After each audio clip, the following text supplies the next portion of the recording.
Human life is a journey.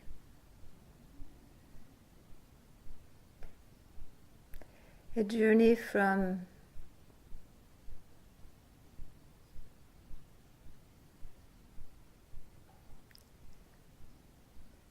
focus upon the physical body and the senses,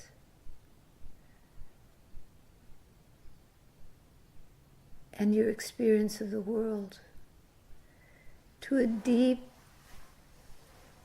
internal experience of the nature of self.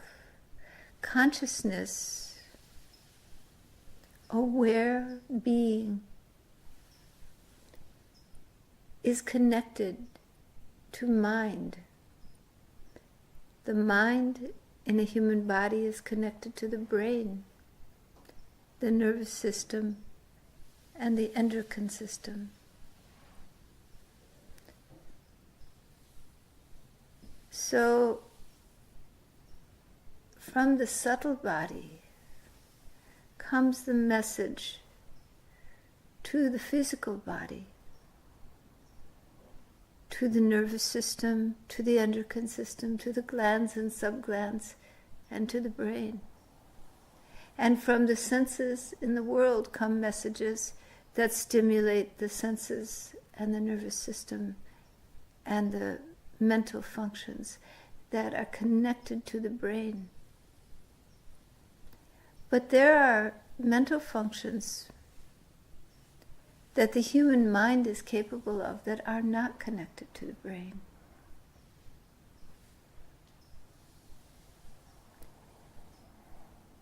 As a human being, you have not only the capacity of thoughts associated with your physical body and your physical brain and the experiences you have had in your lifetime,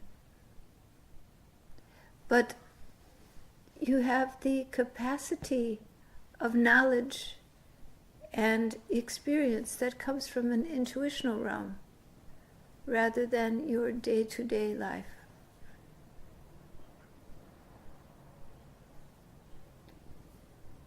The part of the mind that is associated with the brain, the body, and the senses, it's called manas, mind. But there's, in addition to this, there's buddhi, there's intellect.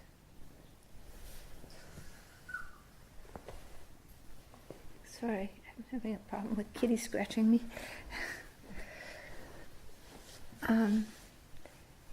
There's intellect.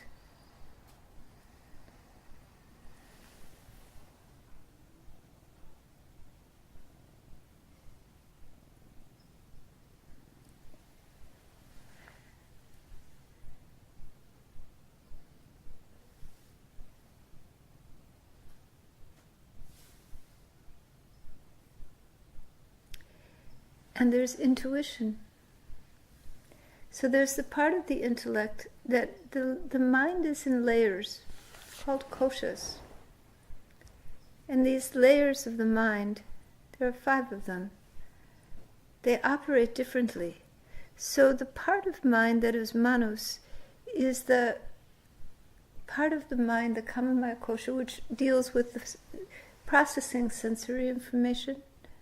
And then manomaya kosha, which deals with thoughts, feelings, abilities related to brain, related to your experiences in this life and your memories. But within you there's the discovery of your creativity, your intuition. Those dreams which are powerful, not related to day-to-day activities, but related to your deeper being, that come from deep source within, give you guidance, give you understanding. And from this intuition, you may have memories that are outside of this physical life, something that has not come through your sense organs. You may have experiences of non-ordinary consciousness, of creativity, of knowledge of things that you have no way of knowing through your sensory organs.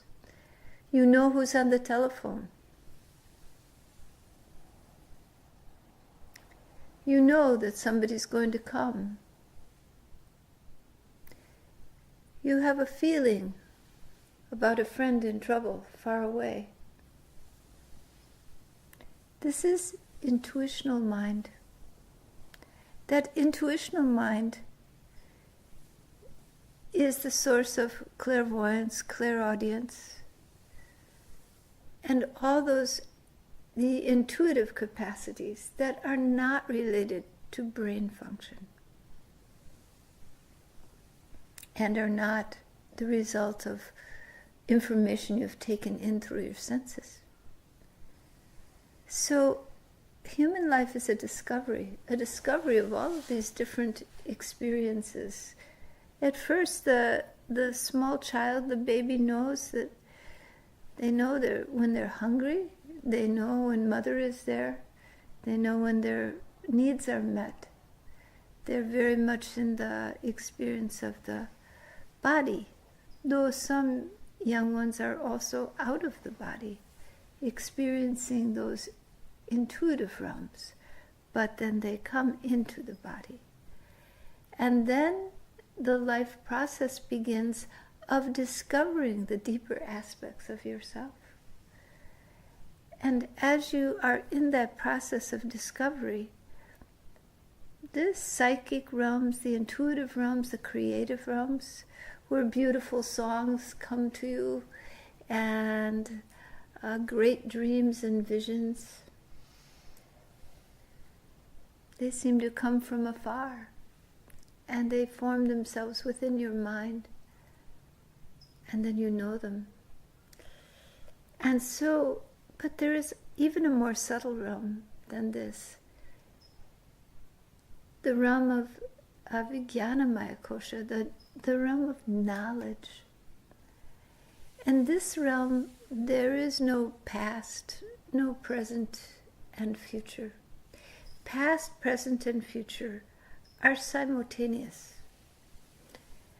This is the realm of true knowledge, where knowledge of all things that have been and all things that will be are now. It isn't a knowledge that is accessed in words, because words are a part of this other realm, the manos, the brain function and the mind that's associated with brain. But that part, the knowledge body, Vijnanamaya Kosha, that's a knowledge that comes to you as a whole, an understanding. And then the mind has to break it down into linear thought. In that realm, there's great knowledge. And time, space, and person have a different relationship. In each of these realms, that relationship varies, but by the time that realm of knowledge is there, the relationship has changed altogether, so that it is not linear.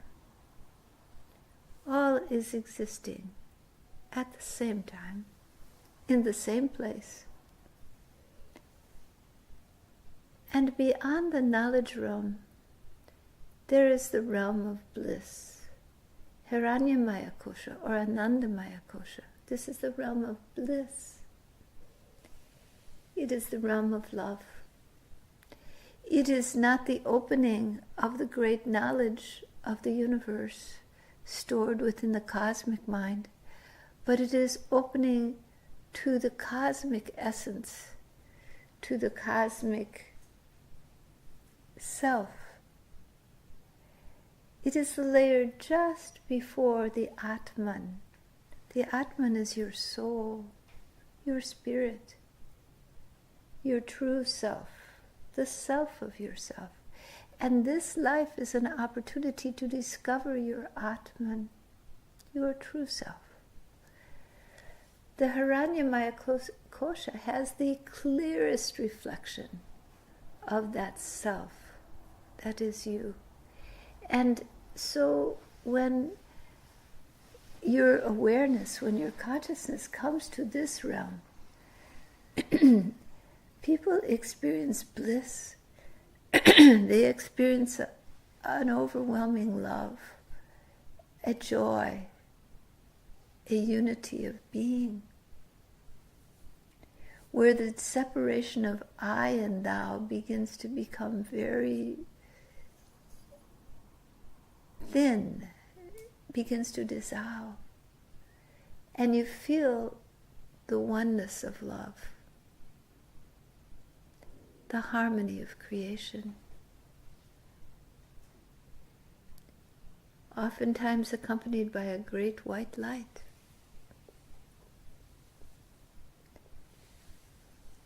Each of you in your own way has touched, if even for a moment, this realm. This realm of love, of bliss, of grace. The realm that is closest to your divine soul. In this, there is no beginning, no end, no middle. There is only this unconditional love, this divine unity of all life, a wholeness of being.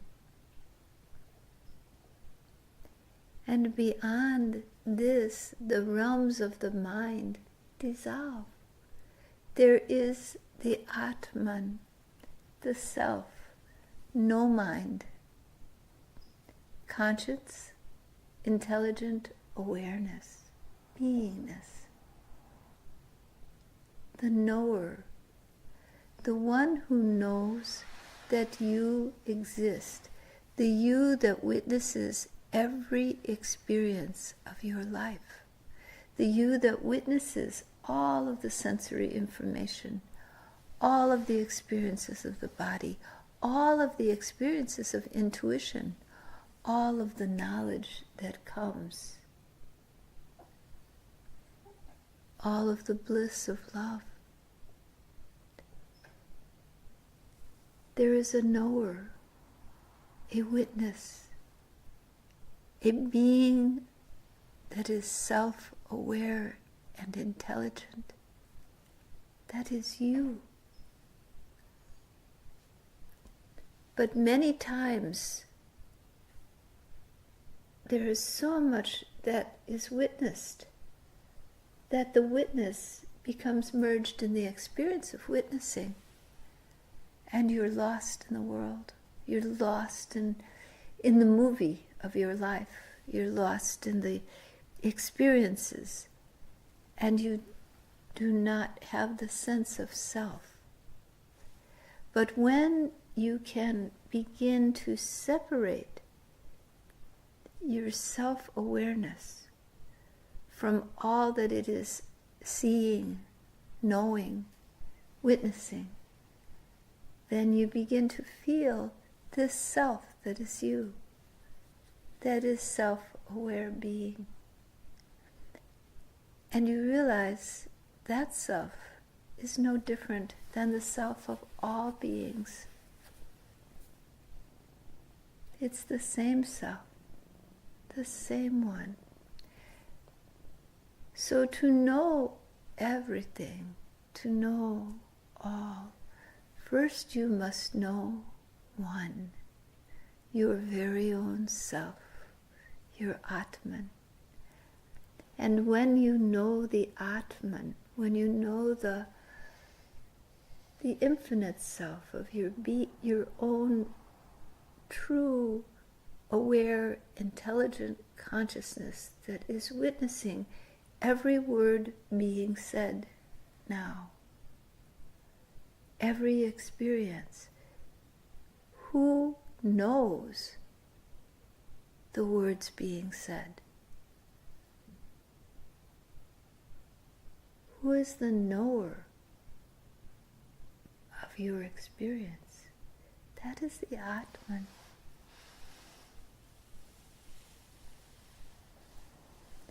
And when awareness, when the Atman is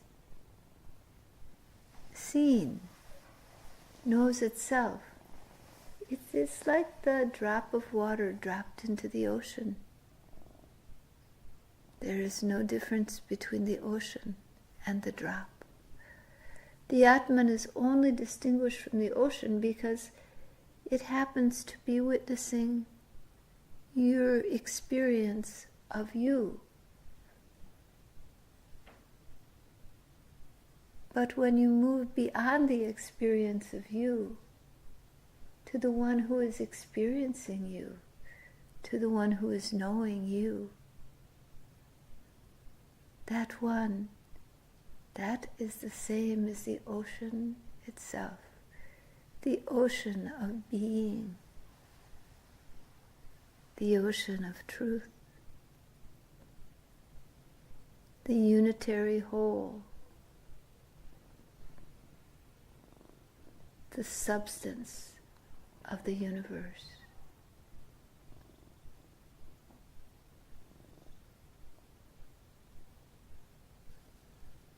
In every human heart there is a restlessness, a yearning.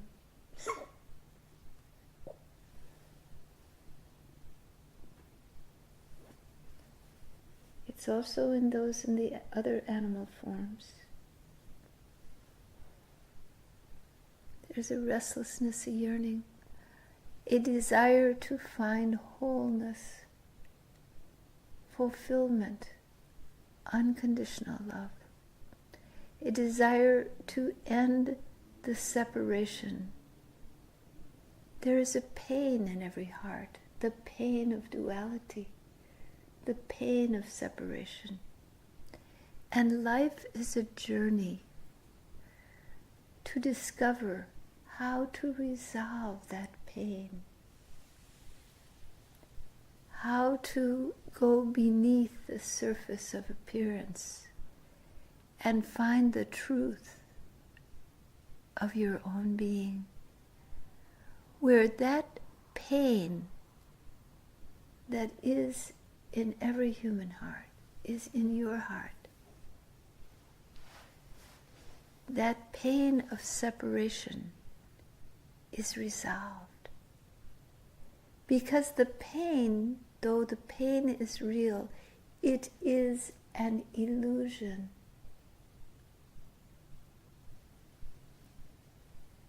The reality is that there has never been separation.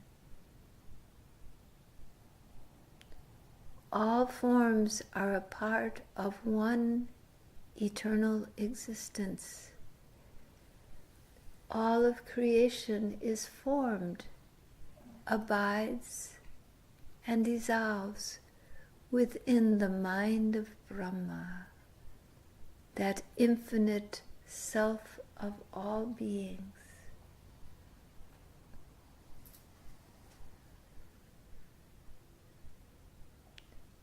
There were never two. There are not two. There is only one. But due to embodiment, there is the sense of duality, that which is outside of me in this body, and that which is inside of me in this body and in this mind. So this duality causes the sense of separation and the feeling of pain in the heart. But the cause of the pain is illusion, Maya. It's not real. You are ever whole. You are ever one. You are love, undefined, unconditioned. You are the truth.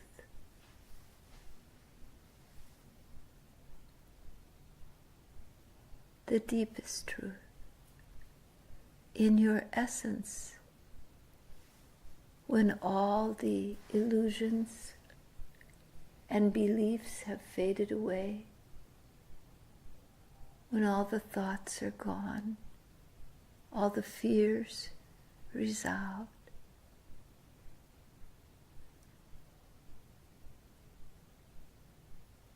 there is only the one eternal self, the one infinite being.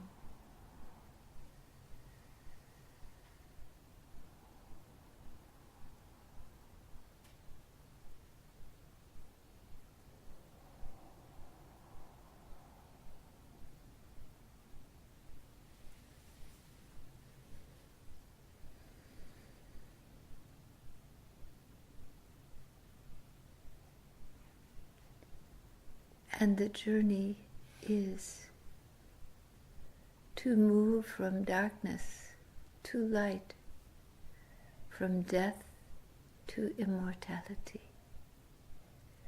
from the unreal unto the real. This is the journey of human life. All right? This is the journey of your life.